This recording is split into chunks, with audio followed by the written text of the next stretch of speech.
Ciptakan manusia sebab cerita, peristiwa berlaku ada alasan, itulah sejarah zaman ke zaman.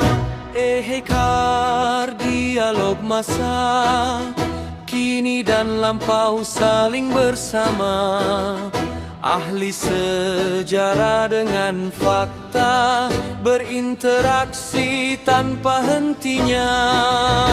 Ibn Khaldun kaji masyarakat, peradaban dunia berubah pesat, sifat manusia ikut keadaan, itulah sejarah kehidupan.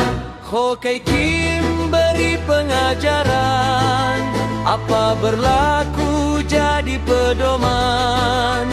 Elak kesilapan berulang lagi, sejarah bantu masa kini.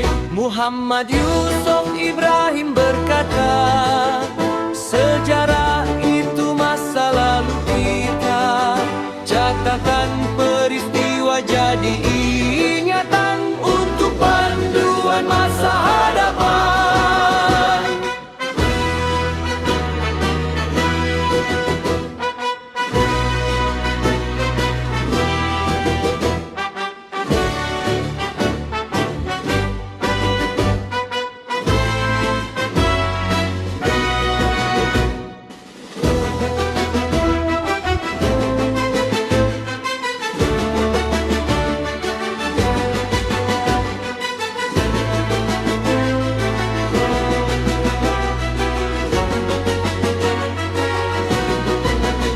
Ibn Khaldun kaji masyarakat, peradaban dunia berubah pesat, sifat manusia ikut keadaan, itulah sejarah kehidupan.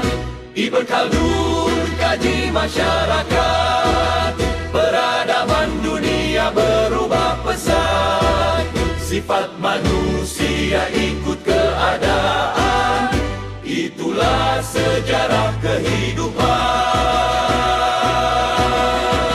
Hokai Kim beri pengajaran, apa berlaku jadi pedoman.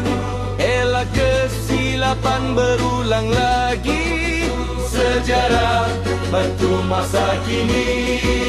Muhammad Yusuf Ibrahim berkata, sejarah